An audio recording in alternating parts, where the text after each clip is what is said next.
I worked the overnight desk at a mid-range hotel off the interstate for about a year and a half back during college. Not a nice place, but not a dive either. One of those chain brands where every location looks basically identical no matter what state you're in. Same carpet pattern, same little coffee station in the lobby that's always slightly out of cups by 10 at night. Same framed print of a lighthouse over the ice machine for some reason. I liked the overnight shift because it paid a couple dollars more an hour, and honestly there wasn't much to do after midnight except restock the coffee station and watch the parking lot lights buzz. There was one rule my manager gave me during my first week, and at the time I thought it was strange, but didn't push on it. Room 214, don't assign it to anyone unless every other room on that floor is already booked. If a guest specifically requests it by number, which almost never happens, that's fine, let them have it. But never offer it up front, never put someone in there by default when I was doing the overnight rooming chart. I asked her why, and she just said, corporate thing, insurance thing. Don't worry about it, and moved on to showing me the safe combination like the subject was closed. Every job's got a weird rule nobody explains. I let it go. For months, honestly, nothing. I barely thought about 214 except during a slow shift floor count, and even then it barely registered as anything other than a number I skipped past. Slow nights, tired late check-ins, the occasional drunk guy who couldn't find the ice machine and stood in the hallway calling out for it like it would answer. Standard overnight hotel stuff. I actually forgot about the rule entirely for a stretch that summer. Busy with midterms, busy training 2 new hires on the overnight rotation. And 214 just became another number on a chart I filled out mechanically every night without thinking about any of them individually. Then that September we had a regional conference in town, 300 attendees, every hotel within 5 miles booked solid. We filled up completely except for 214, which sat there on the chart, unassigned, the last room in the building. Around 11 that night, a guy checked in late off a delayed flight, early 40s, business casual, rolling suitcase. The kind of guest who's checked into 200 identical rooms and barely looks up from his phone while you're running his card. There was nowhere else to put him. I gave him 214, told myself it was fine, it was just a room.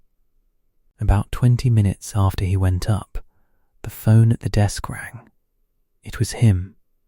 He said the room next to his, 216, had somebody in it moving furniture around. Could I call over there and ask them to keep it down? It sounded like they were dragging something heavy across the floor. I checked the system while he was still on the line. 216 was empty, had been empty the entire week. No reservation, no housekeeping flagged, nothing. I told him I'd send someone up to check, which just meant me, walking the quiet hallway at that hour with my little desk flashlight, and the room was locked, dark, obviously vacant, bed made, curtains drawn, nothing disturbed. I knocked anyway, just to cover myself. Nothing. I called him back and told him 216 was empty. Maybe the sound had actually been coming from 218 on the other side. Sound does weird things in old VAC systems. He went quiet on the line for a second, long enough that I almost said his name to check he was still there, and then he said, "It was coming from that wall. I could hear the legs dragging on the floor." And then he added something that stuck with me every year since, he said. It stopped when I said something to it. He didn't say what he'd said. I didn't ask. Some part of me, even at 19 years old, on my third overnight shift that week, understood that I did not want the answer to that question. About 10 minutes after that call ended, the lobby printer near my desk, the one that spits out folios and receipts, kicked on by itself and printed a single blank page. That printer jammed constantly, chewed paper at least twice a shift, but it had never once activated on its own without someone sending a print job to it first. I checked the print queue afterward out of habit. Empty, no job logged, no record of anything having been sent. I stood there holding a blank sheet of receipt paper for a solid minute before I finally just fed it into the recycling bin under the desk and told myself printers glitch sometimes, same as phone systems do. Around 1 a.m, the phone rang again from 214, no one on the line when I picked up. Just held open for maybe 4 seconds, dead air, and then a click. I called the room back immediately to check on him. He picked up right away, sounded completely fine, said he hadn't cooled down, said he'd been asleep the whole time. I told him about the 4 seconds of silence and he laughed it off, said maybe the line glitched. I didn't sleep great after that shift ended, and it wasn't because of anything dramatic that had actually happened. It was the way his voice sounded so normal when he told me he hadn't cooled. Not defensive, not confused in the way you'd be if you genuinely didn't remember, just flat. Certain. Before all that, though, I spent a chunk of that hour after his second call trying to talk myself out of what I'd already half decided I believed. I told myself the dragging sound was probably a rolling luggage cart someone had left against a wall on a lower floor, sound travelling weird through the building's old ductwork. I told myself the deadline at 1 a.m. was just a phone system glitch. We did have an aging PBX that dropped calls on its own sometimes. I'd seen it happen during the day shift too. I told myself his flat tone when he said he hadn't called was just exhaustion, the specific kind of tired where nothing sounds surprising anymore because you're too far past your body clock to react to it. Each explanation held up fine on its own. It was only when I tried to line all three up next to each other, the dragging, the dead call, the flat denial, that none of them fit together into one coherent, ordinary night. A luggage cart doesn't explain a dead call. A glitching phone system doesn't explain why he sounded so unbothered by something he apparently didn't remember doing. I sat with that at the desk for a long time before I let myself stop turning it over. He checked out at 6 the next morning, before I'd even clocked off for the day. Left no complaint at the desk, no note, nothing on any review site afterward that I could find, and I did look, a few weeks later, more out of my own unease than anything else. Nothing, like he'd stayed in a completely unremarkable room and moved on with his life. I worked there another 8 months after that. I never put anyone in 214 again unless they specifically asked for it by number, which happened maybe twice the whole rest of my time there. People who just liked even numbers or had some superstition of their own. Both times I quietly switched their room without telling them why, made up something about a maintenance issue with the thermostat. I still don't actually know what was ever wrong with that room, or what it was that dragged something heavy against a wall in a room that was supposedly empty. Nobody ever told me the real reason. By the time I left that job, the manager who'd given me the rule in the first place had moved on too, and the new manager just followed the handwritten note taped inside the front desk binder without ever asking what it meant, same as I once had. Before I left that job for good, I did one thing I probably shouldn't have. On my last overnight shift, curious in a way I hadn't let myself be for a year and a half, I let myself into 214 during a stretch when it was unassigned, just to stand in it for a minute in the dark with my desk flashlight. Nothing happened. No cold spot, no sound, nothing that would make a good ending to this story. But the wall shared with 216, the one the businessman said something had dragged itself against, had a long, faint scuff mark low near the baseboard, paint worn down to the primer in a shallow curved line, like something heavy had been dragged along it slowly, over and over, for longer than one night could account for. Maintenance records showed no work order for that wall, ever, in either room's history. I think about that guy sometimes, the one in 214. Whatever he heard through that wall, he never told me what he said to make it stop. He just told it to, and apparently it listened. My family used to do a big road trip every summer growing up, and this one year I was maybe 9. My brother was 11. We stopped for the night at this older 2-story motel-style place off the highway, exterior corridors, the kind where your door opens straight onto the parking lot instead of an indoor hallway. It wasn't scary looking or run down or anything, just clearly older than the newer chains, the kind of property with a pool that's technically open but nobody's used it since Memorial Day. We got 2 rooms next to each other, me and my brother in one, our parents in the other, connected by an interior door between them, the kind every motel like that has. This was maybe the 4th stop of the trip by then, so we had a whole routine down. Dad would leave the connecting door propped slightly open at night, so he'd hear us if we needed anything, which honestly felt less like a safety measure and more like a habit he'd started doing on the first night and never questioned again. When we checked in, the woman at the front desk asked which of the 2 rooms we wanted for the kids, ours or the one next to it. And when Dad picked ours almost at random, she paused for half a second before sliding the keys across, the kind of pause you don't register as anything at the time and only remember much later.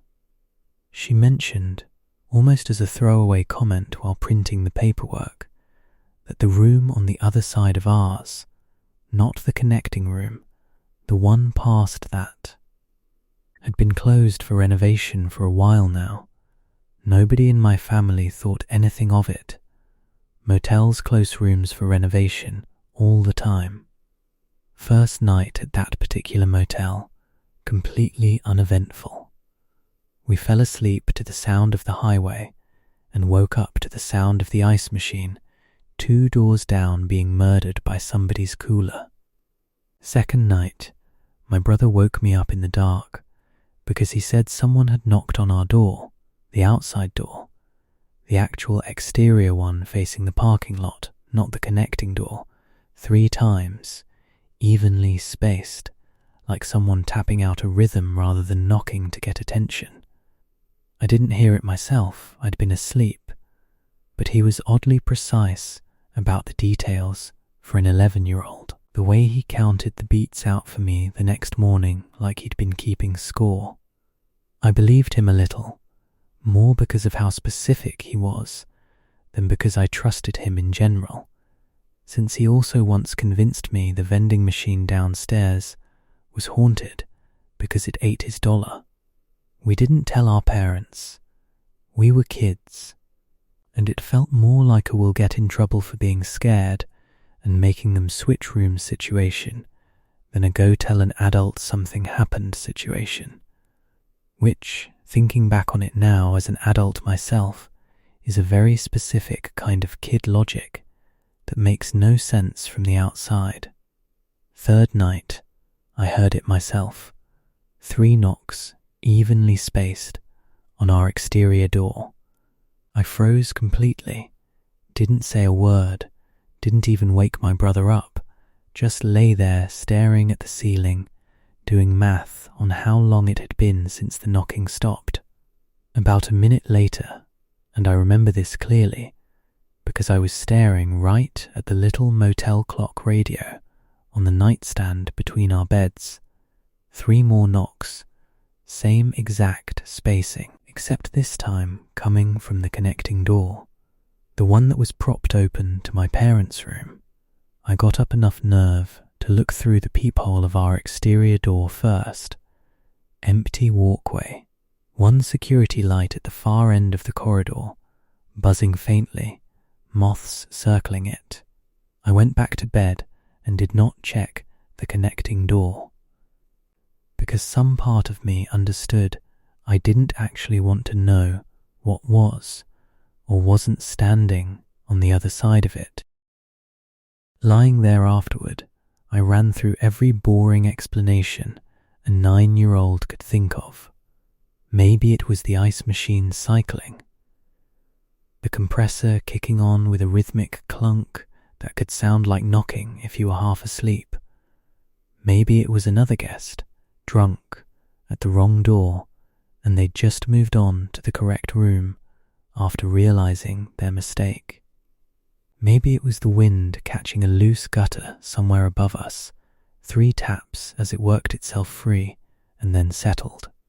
But the ice machine wasn't near our room.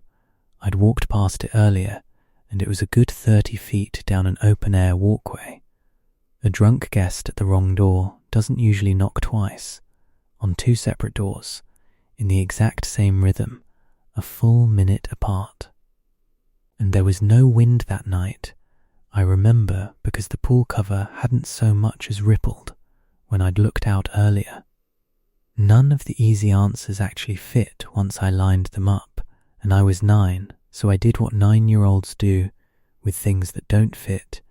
I decided not to think about it until morning. In the morning, I asked my dad, trying to sound casual about it, if he'd heard anything strange in the night.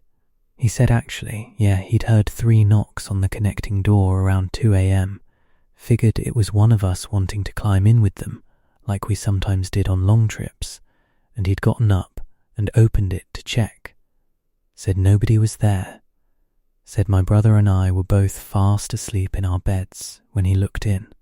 He just shrugged, closed the door back to its propped position, and went back to sleep without thinking much more of it. We never told him about the knocks on the exterior door. I still don't know, to this day, whether whatever knocked on our door and whatever knocked on his door were the same 3 knocks travelling between rooms, looking for somewhere to get let in, or 2 completely separate things doing the exact same thing on purpose, in the same rhythm, like it was a signal both of them knew. There was one more thing, small, that I only remembered years later when my brother and I were comparing notes as adults. Loading the car that morning, our mum mentioned, almost in passing, that the little notepad by the phone in their room, the kind every motel room used to have, branded pen clipped to the cover, had a single line written on it that wasn't hers or Dad's handwriting. 3 words, nothing threatening on its face, just oddly specific, still counting them. She figured a previous guest had left it and just tore the page off and tossed it before either of us kids ever saw it. Neither my brother nor I put it together with the knocking until we were adults telling each other the story side by side, and by then there was nothing left to connect it to except the number 3, over and over, in a way that felt less like coincidence the longer we sat with it. We checked out the next morning like nothing had happened, packed the car, got back on the highway. I've asked my brother about it since, now that we're both adults, half expecting him to have exaggerated it in his memory the way kids do, but he remembers it exactly the same way I do, down to the spacing between knocks. Neither of us has ever looked up what that motel used to be before it became a motel. I think we both understand, without saying it out loud, that we'd rather it stay a mystery than get an answer we can't undo. I travel for work fairly often, mostly the same rotation of a handful of cities, mostly the same hotel chain because of the points program. Most of these trips are forgettable on purpose. That's honestly the whole goal of business travel. You want boring. You want the elevator to work and the Wi-Fi to connect on the first try, and absolutely nothing about the stay to be memorable in any direction, good or bad. This one particular stay, maybe 2 years ago now, I checked into a standard king room on the 9th floor. Nothing unusual about the room assignment, nothing flagged, completely routine. First thing I noticed, and I only noticed it because I'm mildly particular about that kind of thing, was that the desk chair was turned to face the door instead of tucked in toward the desk the way it's always positioned. I figured housekeeping had bumped it while vacuuming and just hadn't turned it back, so I turned it around myself and didn't think twice about it. I went out for dinner around 6, came back a little after 9, and the chair was facing the door again. I remembered turning it back that morning, and I was sure of it, the way you're sure of small, repetitive physical actions you've done 100 times in 100 identical rooms. I know what it feels like to push a chair in. I turned it around a second time. I also, for reasons I still can't fully explain to myself, took a photo of it on my phone before I went to bed. Just felt like documenting it, in case. There was another small thing that same evening that I almost forgot to mention, mostly because it seemed so minor next to everything else. The bathroom light, the one over the mirror, had a habit of flickering once, briefly. Whenever I walked past the desk toward the bed, not randomly, specifically tied to that path across the room, like a motion sensor with a delay, except that fixture didn't have a sensor. It was a standard switch, operated light, and I'd left it off the whole time. I tested it twice more, just to see if I was imagining a pattern. Both times, same result. The flicker only happened on that particular walk, never when I moved toward the window or the closet instead. I went to sleep around 11. I woke up at some point in the night. I never checked the time. I just remember the room felt colder than the air conditioning would explain. A specific kind of cold that seems to sit low near the floor. And when I glanced toward the desk out of habit, the chair was facing the bed. Not the door this time. Directly at the bed.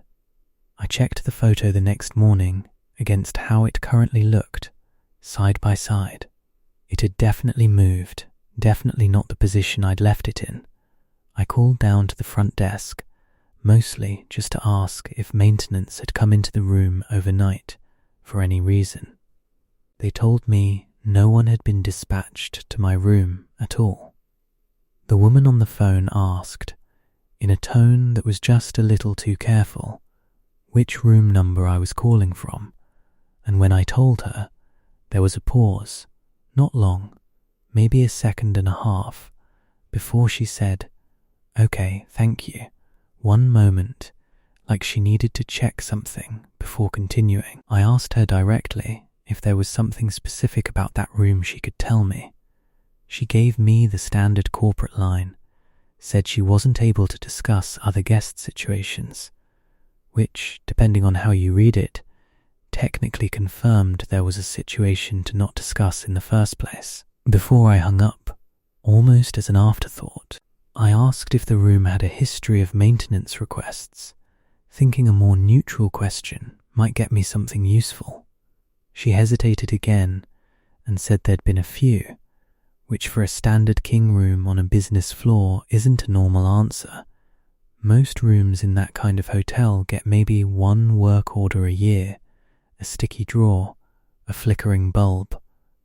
A few implied a pattern she wasn't willing to describe, and I didn't push further because I was starting to understand that every question I asked was just getting me closer to an answer I'd already half formed on my own and didn't especially want confirmed out loud.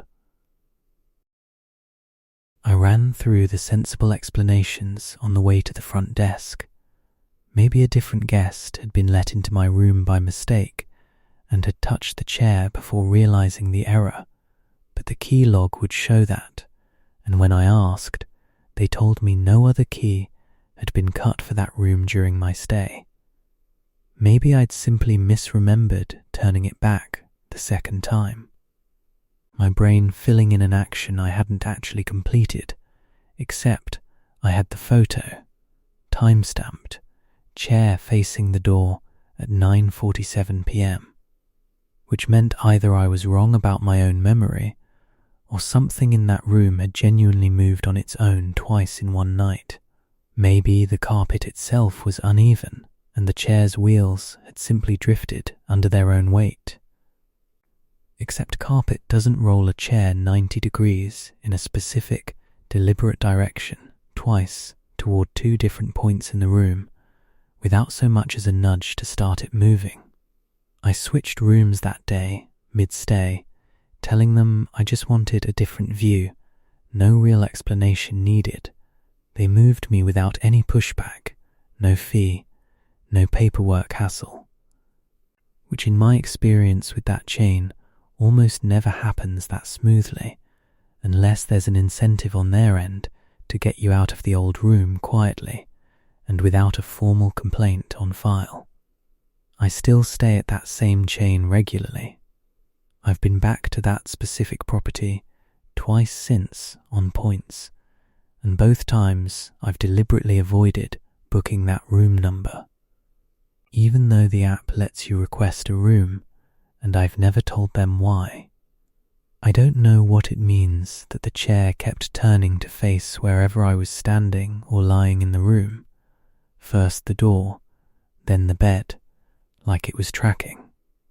I try not to think too hard about what it would have meant if I'd woken up a third time and it had already been facing the bed with no one, nothing, having visibly moved it at all.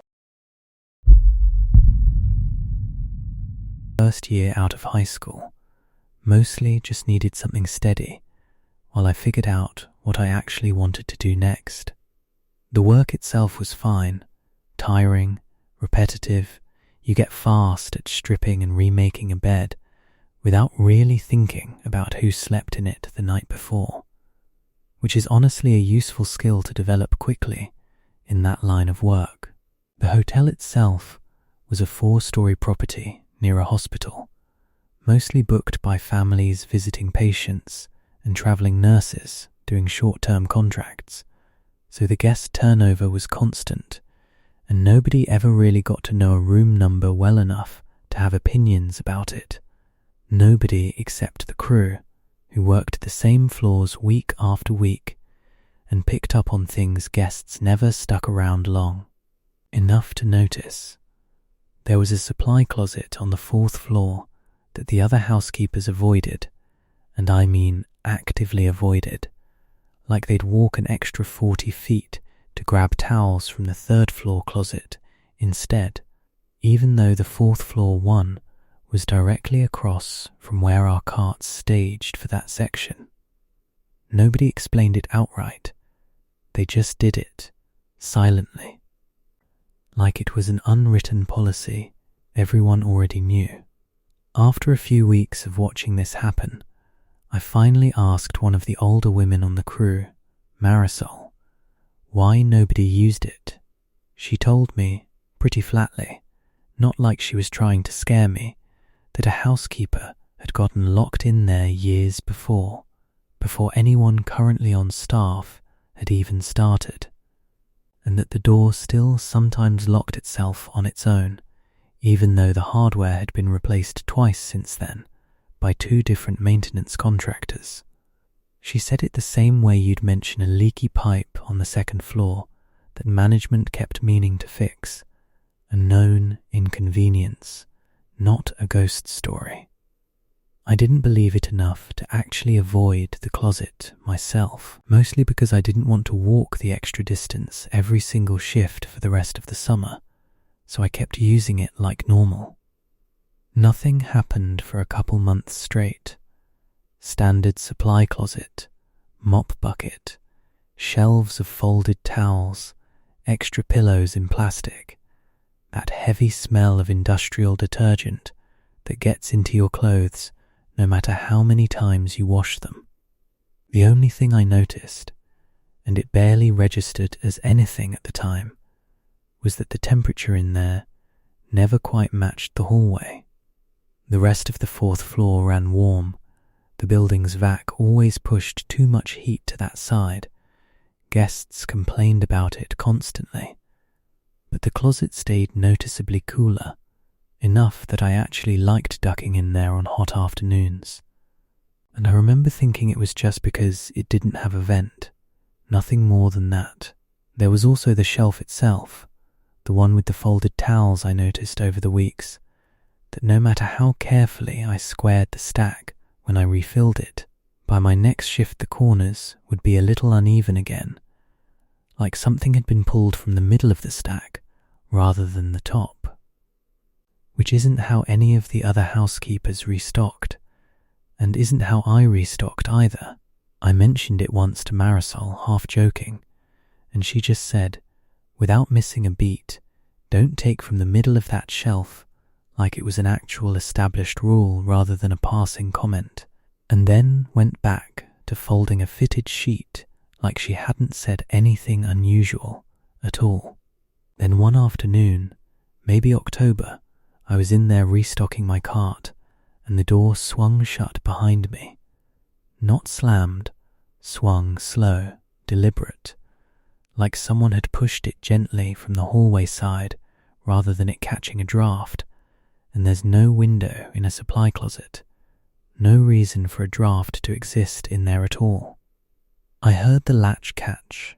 I wasn't panicked right away, just annoyed, tried the handle, and it was stuck, not fully locked, just stuck in a way that took real, sustained effort to work loose. While I was still fighting the handle, I heard, from somewhere behind me in the closet, a sound like fabric shifting, like someone repositioning themselves on the shelf of folded towels, a soft compression sound, weight settling. There was no one else in there with me. I'd been in that closet for a full minute before the door shut on its own. I would have absolutely noticed if another person had come in with me. While I was still working the handle, I tried talking myself through it the way you do when you're alone somewhere small and don't want to spiral. Maybe it was just a stack of towels settling under their own weight, gravity pulling loose folds down a shelf, except the sound had a rhythm to it, a shift and pause, that gravity doesn't really do on its own. Maybe the door had simply swung shut on a draft after all, despite there being no window, because sometimes the HVAC return in old buildings pulls air hard enough to move a door, except the latch audibly caught, and drafts don't catch latches, they just push. Maybe I'd imagined the fabric sound entirely, my nerves filling in something that wasn't there. Except I'd heard Marisol's story a full 2 months earlier and hadn't thought about that closet once since, which argues against me manufacturing a memory to match a warning I'd basically forgotten. I finally got the door open after maybe 10 or 15 seconds of real effort, and I didn't look back into the closet before I left. I just walked straight to the break room and left my cart sitting in the hallway. Marisol was in there on her break. She took one look at my face and just said, 4th floor? I nodded. She didn't ask anything else, didn't push for details, just got up without a word and made me a cup of coffee from the break room machine, which somehow felt like the single most reasonable response anyone could have given me in that moment. I used the 3rd floor closet from then on, same as everybody else, no questions asked, no group discussion about it, nothing formal. I worked there another year and a half after that, and never once brought it up to management directly, because by then I understood exactly what kind of answer I'd get. Another version of corporate thing, don't worry about it, and I'd already gotten the real answer anyway, the one written into how every single person on that crew quietly, permanently avoided a door that looked, to any outsider, like just another supply closet. Honeymoon, one of those properties that leans hard into having history as its whole selling point, built in the early 1900s, restored a couple times over the decades, brass fixtures on every door, a lobby that smells permanently like old wood polish and fresh flowers. We picked it because it photographed beautifully, not because we wanted anything spooky. Neither of us was into that kind of thing going in, or at least we weren't before that trip. The room itself was on the 3rd floor, a corner room, actually one of the nicer ones in the building, according to the guy who checked us in, who mentioned, almost proudly, that the room had a lot of history. The kind of phrase a hotel uses when they want you to feel special, without wanting to explain exactly what that history involves. We laughed about it at the time. Newlyweds, we thought it was charming, part of the whole package we'd paid extra for. He also mentioned, in that same breezy tour guide tone, that the room had originally been 2 smaller rooms before a renovation decades earlier combined them into one, and that the old connecting doorway had been sealed over and papered so cleanly you'd never know it was there unless someone pointed it out. He pointed it out. A faint rectangular seam in the wallpaper, roughly door-shaped, right where the closet now stood. We thought that was charming too at the time. The first 2 nights were completely, perfectly normal. Good sleep, an excellent breakfast in the courtyard, the kind of honeymoon experience you'd hope for. It was the 3rd night things started, and it started small enough that I almost don't want to call it a beginning at all, my wife mentioned, half asleep, mumbling into her pillow, that the closet door had swung open on its own sometime after midnight. I told her it was probably just the building settling. Old places shift and creak in ways new construction never does, especially at night when the temperature drops. The 4th night, we both heard it. Not the closet door this time, a sound like someone walking the length of the room, slow, deliberate steps, specifically on the strip of exposed hardwood near the window where there's no carpet to muffle it. Both of us lying there wide awake, staring straight up at the ceiling, neither one of us saying a word for what felt like a full minute, because we were each quietly hoping the other person would be the one to say something first and confirm we weren't imagining it. I finally got up and checked the room properly. Nobody there, obviously, window locked from the inside, closet door, the same one that had opened on its own, closed, and fully latched. I told my wife it was probably just the room directly above us, that old buildings carry footstep sound in weird, unpredictable directions through original hardwood floors, and she agreed with me, mostly, I think, because it was easier in the moment to agree than to sit with the alternative explanation neither of us wanted to say out loud. There was a smaller thing too. that same night that I almost didn't mention to her at all, because on its own it barely registered as anything.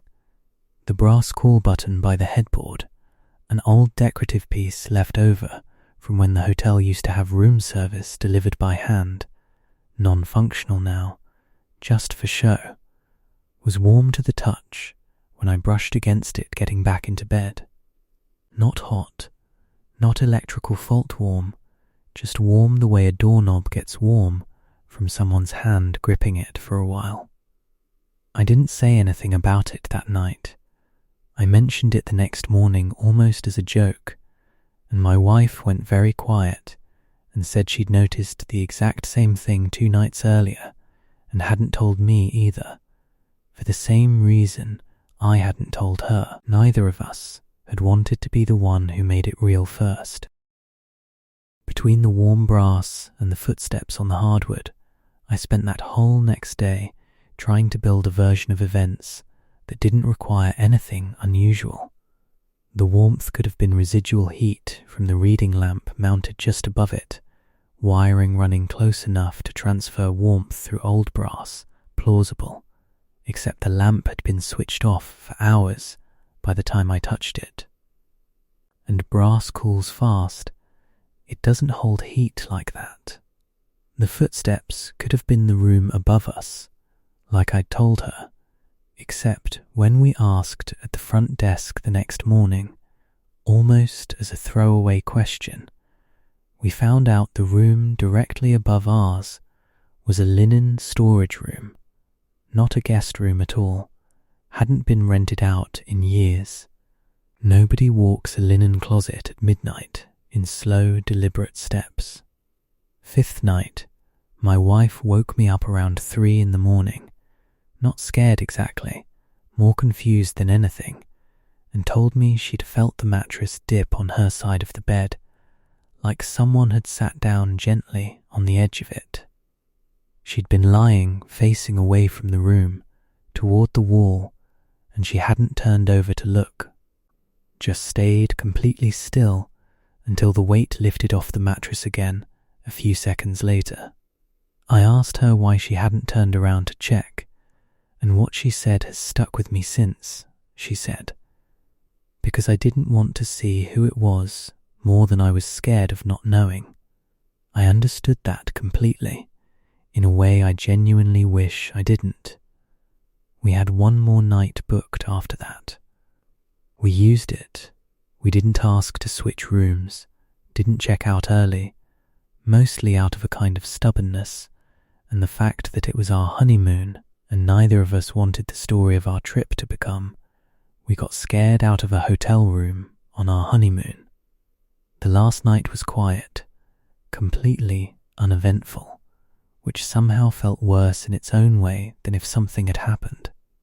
Like whatever it was had already gotten what it wanted from the mattress dip 2 nights earlier and had simply finished with us. Packing up that final morning, my wife found something tucked into the drawer of the nightstand on her side, the one where the mattress had dipped, a small, folded square of paper, old, the fold lines soft and worn, like it had been opened and closed many times over many years. Neither of us unfolded it. I know how that sounds, like the obvious thing to do would have been to look, but standing there in that room on our last morning, holding something that clearly wasn't meant for either of us, neither of us wanted to be the one who opened it. We left it exactly where she found it and closed the drawer. We asked at checkout, carefully, trying to sound casual, whether the room had any specific history beyond just the building's overall age. The woman at the front desk gave us a smile that didn't quite reach her eyes and said that every single room in the building has history. That's more or less the whole drawer of a property like this one. She said it like a sales pitch. It didn't land like one. We've been back to that same town since for our first anniversary, but we stayed somewhere else entirely that time, a newer chain hotel with none of the old building charm, Standard carpet, standard everything. Honestly, it was the best sleep either of us has had on a trip in years.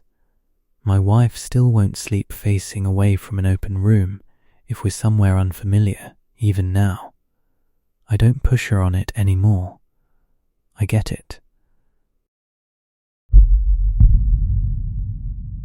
Stretch, working remote, staying in extended stay hotels for a month or two at a time in different cities, because it worked out cheaper than signing a lease anywhere, and I didn't want to commit to a single place. Most of these hotels blur together in memory: a kitchenette, a decent enough desk to work at, weekly housekeeping instead of daily. The kind of place built for people who are technically staying but not really living there. One particular property, a mid-size extended stay near a downtown business district, I noticed pretty early on that the room directly across the hall from mine, 412, never seemed to have anyone check into it. I was there almost 6 weeks total, and the door never opened once. No housekeeping cart ever stationed outside it on cleaning days, no luggage in the hallway, no sound at all from that direction during the day. I only clocked this because I work from my room most days and end up hearing the hallway more than a typical guest ever would. Around the start of week 3, I asked at the front desk, mostly out of idle curiosity while I was checking out my mail package, whether 412 was simply out of service for some reason. The guy behind the desk paused half a second too long before saying it was under renovation, which didn't really track, because I never once heard a single tool, a drill, anything, and extended stay buildings are not quiet buildings. Sound carries through those shared walls with almost no effort at all. Around the same time, I noticed the housekeeping cart schedule taped to the service closet at the end of my floor had 412 listed on it, checked off as completed every single week, the same as every other room on the hallway, despite the fact that I never once saw a cart stop there or a housekeeper knock on that door. I only caught this because I'd started keeping half an eye on the schedule after the renovation excuse didn't sit right with me, and seeing a room marked serviced that clearly never got serviced was the kind of small inconsistency that's easy to dismiss once and a lot harder to dismiss the second and third time you check the same clipboard on the same week and see the same check mark next to the same empty room. Week 4, I started hearing something from that direction late at night, low, not loud enough to be a television, more like a murmur, one continuous voice, an even cadence, like someone reading something aloud slowly and steadily to themselves. It only ever happened in the same narrow window, roughly between 1 and 2 in the morning, never earlier, never later. I mentioned it to the front desk during the day, a different employee this time, and he just said, "Yeah, we get that sometimes," in a flat tone that made it very clear this was not new information for him, and also not something he had any interest in elaborating on further. Week 5, I did something I'd call dumb in hindsight. I opened my own door around 1:30 one night while the murmuring was still going, mostly just to look at the hallway, half convinced maybe someone actually was in there and I'd simply been wrong this whole time about the door never opening. The hallway was completely empty, and the murmuring stopped the instant my door opened, not faded out, not trailed off, just cut off immediately. The way a sound stops when someone notices they're being listened to. I stood there in the doorway for maybe 10 full seconds, then went back inside and made sure not to open my door again that late for the rest of my stay. Before I worked up the nerve to open my own door that night, I ran through it the way I run through most things, trying to code review my own paranoia. A murmur that's steady could be a TV left on low in a neighbouring unit, sound bleeding through shared drywall, except I'd have heard the telltale rhythm changes of dialogue and ad breaks, and this never varied, same even pace for the full hour every single time.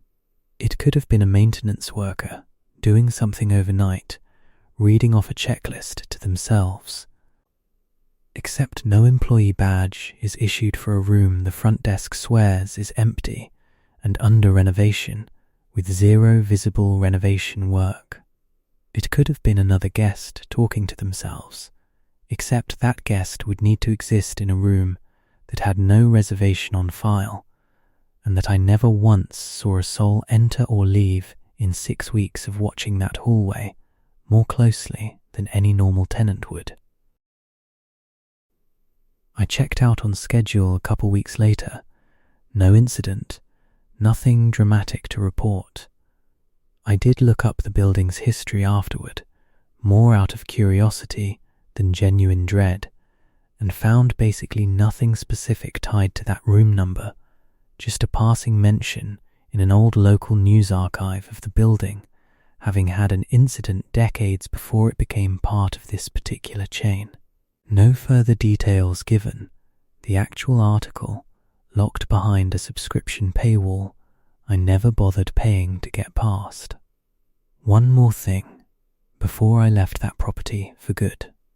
On my last morning there, the front desk called my room to let me know my checkout time had been extended by an hour automatically, which they said sometimes happens as a loyalty perk.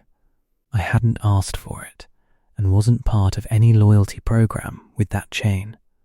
When I mentioned that to the person on the phone, she paused, checked something on her end, and said the extension request had actually come from 412, like the system had logged an internal transfer of some kind between our two rooms, and then quickly corrected herself, said it must have been a system error. Wrong room number pulled up. I didn't argue. I just packed my bag a little faster than I'd planned to. I've stayed extended stay in plenty of cities since then. I still, out of habit at this point, quietly check whether the room across from mine ever gets a housekeeping cart on the regular schedule. Most of the time it does, and I don't think about it again for the rest of the stay. That one time it didn't. Not once in 6 full weeks, I never booked that particular property again, even though the chain still has other locations in that same city that would honestly be more convenient for me to use.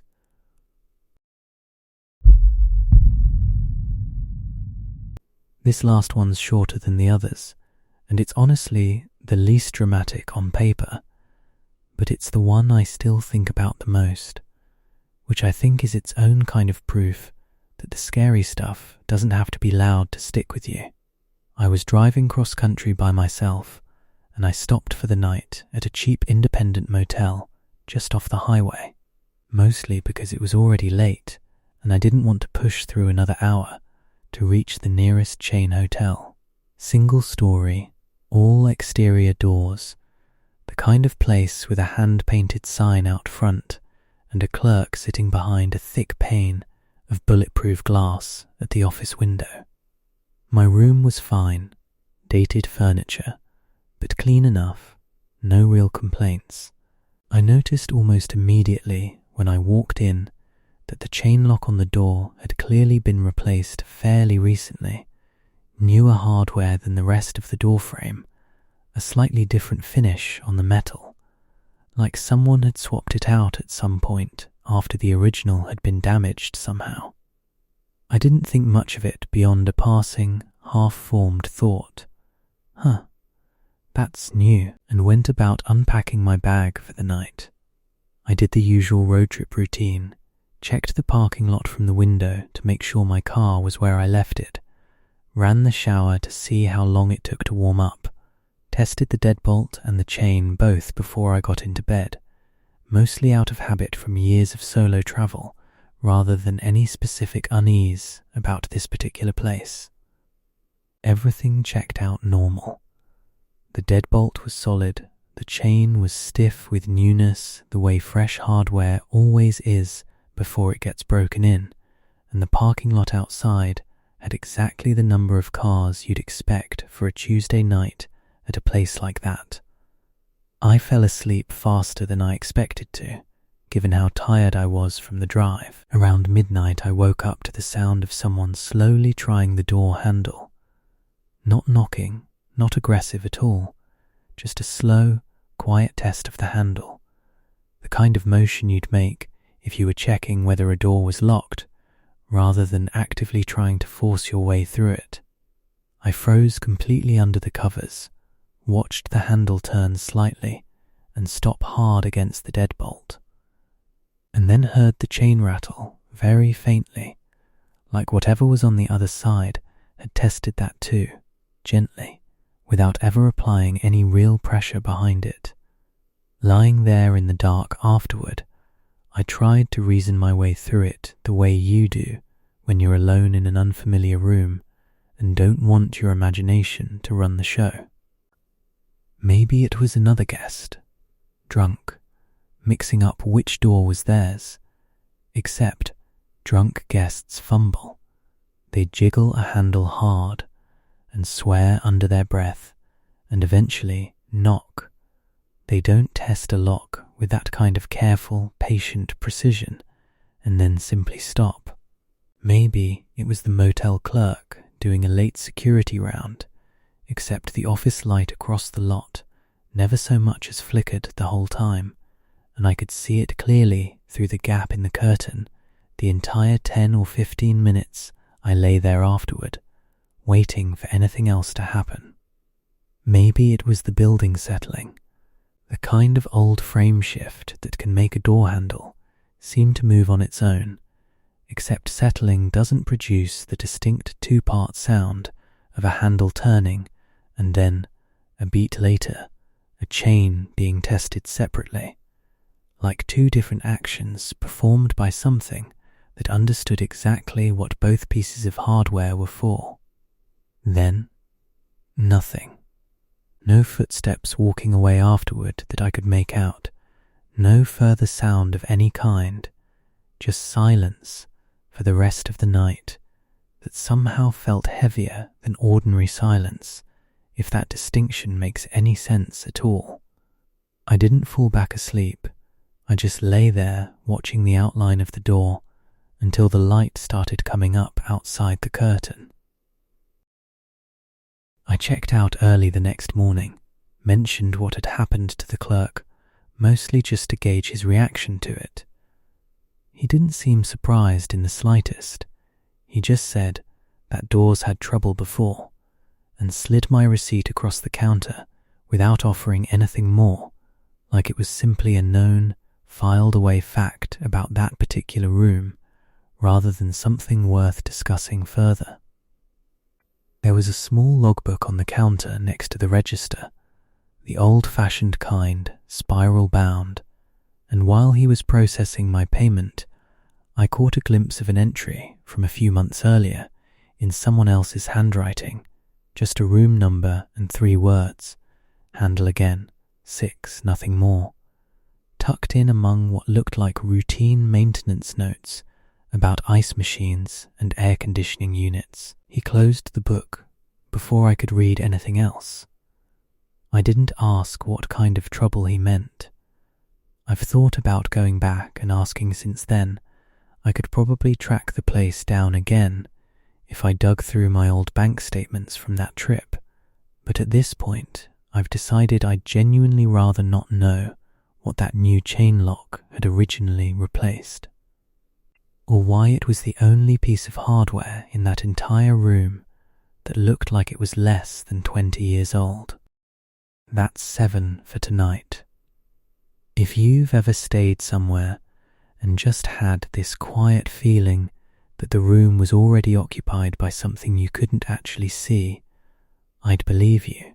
Honestly, I don't think hotels are ever quite as empty as the guest list says they are.